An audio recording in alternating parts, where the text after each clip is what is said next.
Assalamualaikum warahmatullahi wabarakatuh. Nama saya Raihan Ahmad Wibawa, kelas 3 SD Muhammadiyah Tigarjosari. Saya akan menceritakan ibadah sosial di bulan Ramadan. Bismillahirrahmanirrahim.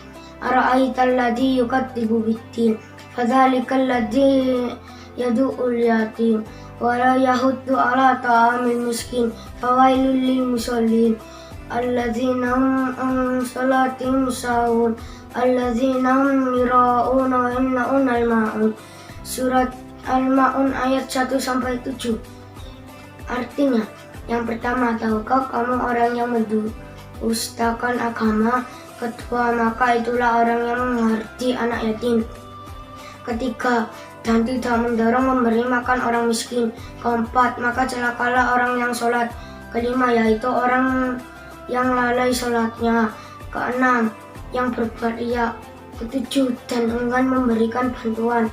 Ibadah sosial itu sifatnya hubungan antar manusia, tetapi juga mengandung hubungan dengan Allah Subhanahu wa Ta'ala. Di bulan suci Ramadan yang penuh berkah ini, mari kita semua untuk peduli sesama dengan bersedekah dan peduli akan penderitaan orang lain. Agama Islam bukan hanya melakukan ibadah sholat saja, akan tetapi peduli dengan melakukan ibadah sosial juga, dan itu adalah kewajiban yang mendidik kita berbuat baik ketika selesai melakukan sholat. Zakat juga kewajiban yang diharapkan akan lahir jiwa dermawan di dalam diri umat Islam. Pada saat kita membayar zakat, jangan menganggap itu kebaikan kita, tapi itu adalah kewajiban kita. Jangan merasa kita berjasa kepada orang miskin, karena itu adalah haknya orang miskin.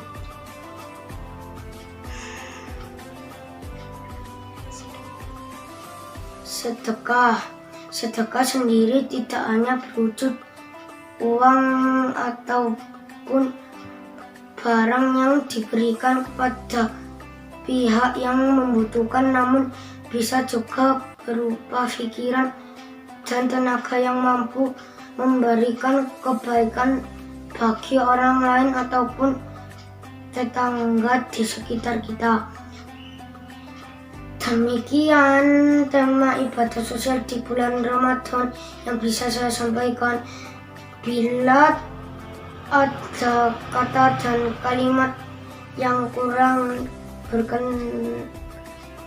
berkenan, mohon maaf yang sebesar-besarnya. Wabillahi taufiq wal hidayah. Wassalamualaikum warahmatullahi wabarakatuh.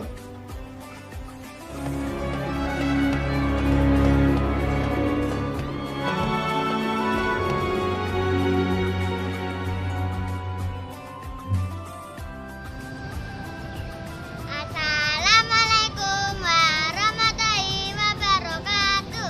Hai teman-teman, namaku Puan Nafira Amdan SMD kelas 2 SD Muhammadiyah 3 Salam Malang.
warahmatullahi wabarakatuh. Alhamdulillahirabbil alamin. Halo teman-temanku semua, kita berjumpa lagi di bulan Ramadan, bulan penuh keindahan. Kenapa? Karena Allah memberikan segalanya teman-teman. Bulan yang istimewa ini Allah melapangkan rezeki kita. Bulan yang penuh ampunan, bulan yang penuh keberkahan, dan bulan yang penuh kemuliaan. Bulan ini bulan yang dinanti-nantikan oleh umat Islam, teman-teman semua, karena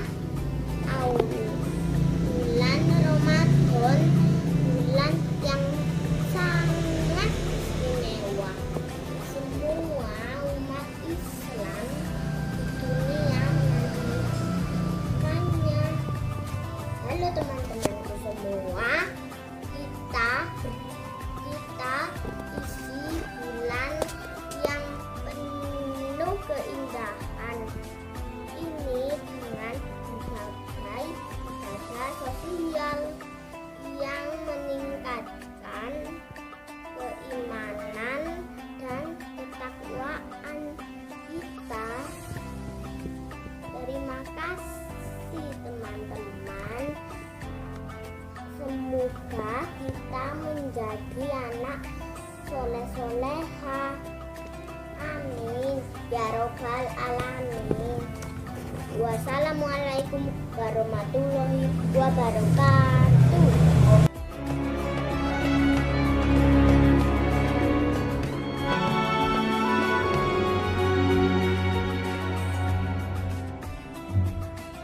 Bismillahirrahmanirrahim. Assalamualaikum warahmatullahi wabarakatuh. Alhamdulillah, puji syukur senantiasa kita panjatkan kehadirat Allah Subhanahu wa Ta'ala yang telah memberikan nikmat yang sempurna kepada kita. Salam dan salawat semoga selalu terlimpah kepada Rasulullah Muhammad Sallallahu Alaihi Wasallam serta keluarga, sahabat, dan orang-orang yang senantiasa istiqomah di jalannya. Apa kabar teman-teman Mumtaz?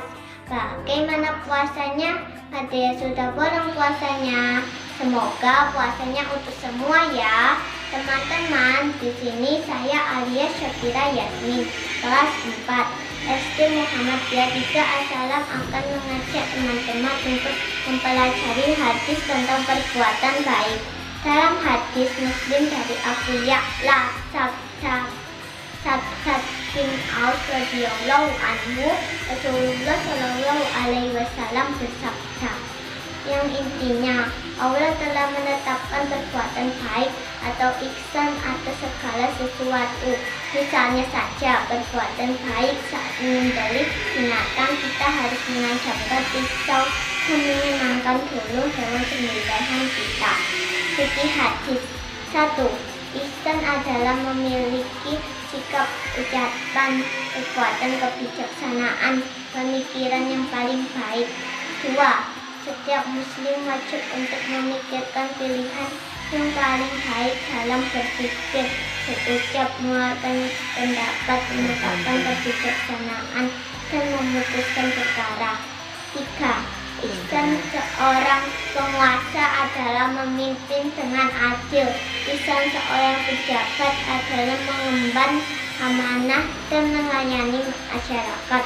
Ihsannya rakyat adalah taat aturan dalam kebaikan, mendukung kebijakan dan yang maslahat, mengkritisi bahkan perkara yang merugikan masyarakat. 4. Islam menuntut perbuatan ihsan termasuk terhadap setiap makhluk, termasuk diantaranya hewan. 5. Tidak boleh menyiksa dan merusak tubuh sebagai sasaran dan tujuan. Dan yang terakhir, 6. Termasuk ihsan juga berbuat baik terhadap hewan ternak dan berbelas kasih terhadapnya. Tidak boleh membebaninya di luar kemampuannya dan tidak menyiksanya ketika menyembelihnya. Demikian teman-teman apa yang bisa saya sampaikan pada kesempatan ini. Semoga bermanfaat bagi saya maupun teman-teman semua. Akhir kata, wassalamualaikum warahmatullahi wabarakatuh.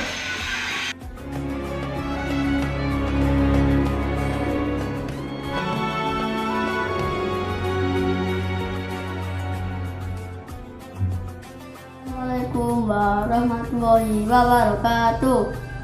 Alhamdulillahirabbil alamin wassalatu wassalamu ala asyrofil anbiya'i wal mursalin sayyidina Muhammadin wa ala alihi washabbihi ajma'in. Amma ba'd.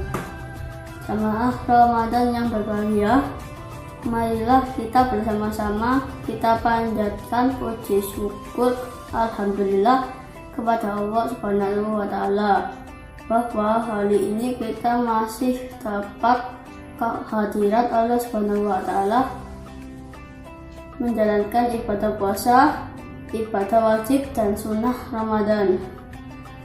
Terlalu banyak nikmat Allah kepada kita sehingga kita tidak mampu untuk menghitungnya.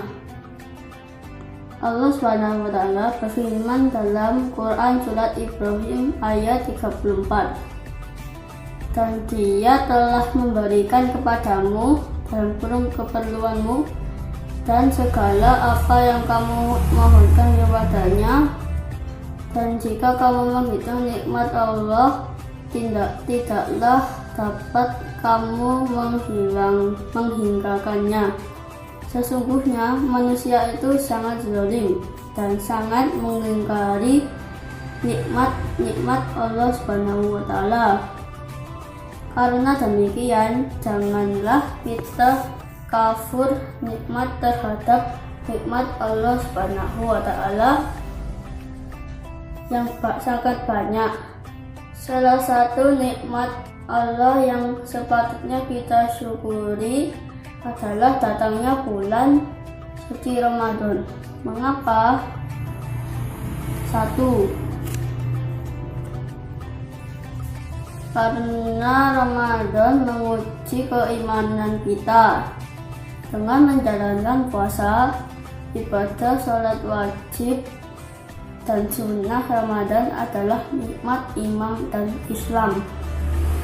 Tanpa iman dan kesehatan, tidak mungkin kita mampu melaksanakan ibadah puasa dan sholat dengan baik. Kedua, kita patut bersyukur karena Ramadan merupakan sistem daur ulang proses peremajaan kembali, proses menyuntikkan kembali, proses penguatan kembali, dan proses pembangkitan atau kelahiran kembali, proses pembentukan dan pembaruan kembali yang dibuat Allah Subhanahu wa taala untuk meningkatkan kualitas ilmu dan amal, kualitas kematangan jiwa, ilmu dan kepedulian sosial, kualitas kemanusiaan, kemasyarakatan atau lingkungan hidup dan kehidupan. 3.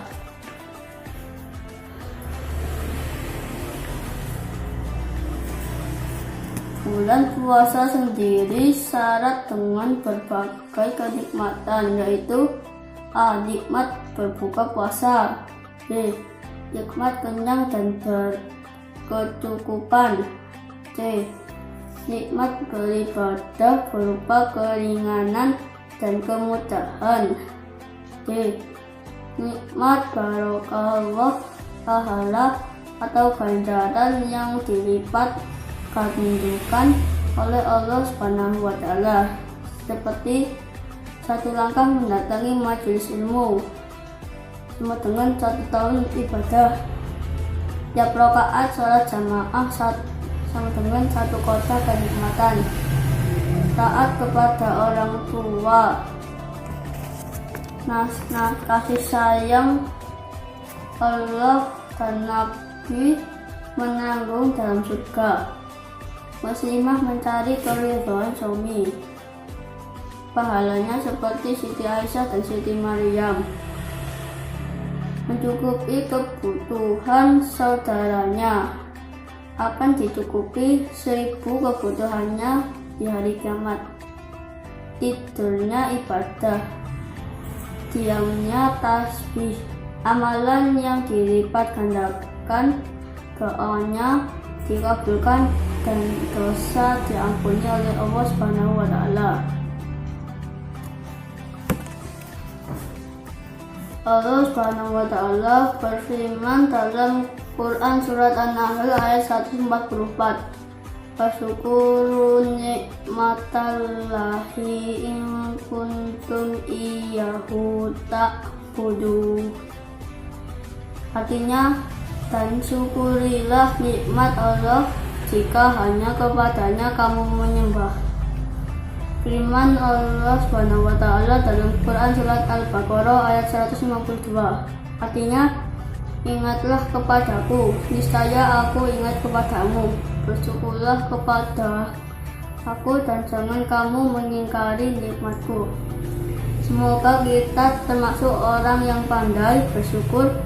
Alhamdulillahirrahmanirrahim. Sekian dari saya. Ihdinas siratal mustaqim. Wassalamualaikum warahmatullahi wabarakatuh.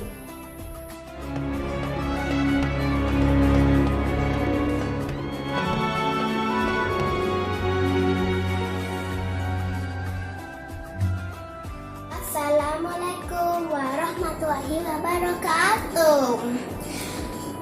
Hai teman-teman, perkenalkan nama saya Alicia Azhara Firdaus.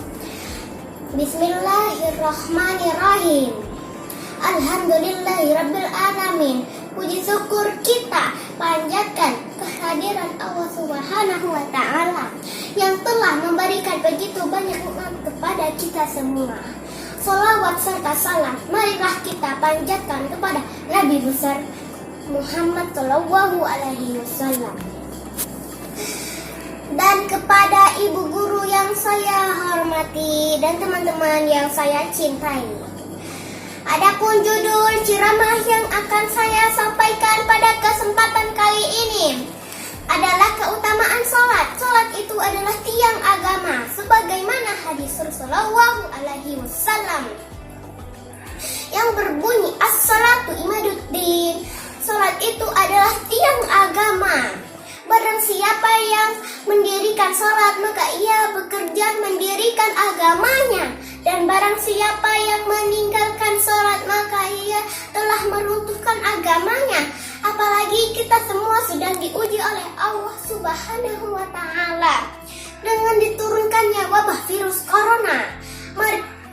Marilah kita senantiasa mendekatkan diri kepada Allah Subhanahu wa taala supaya kita mendapatkan predikat mukmin yang muttaqin. Dan semoga kita tetap berpegang teguh terhadap ajaran Allah Subhanahu wa taala.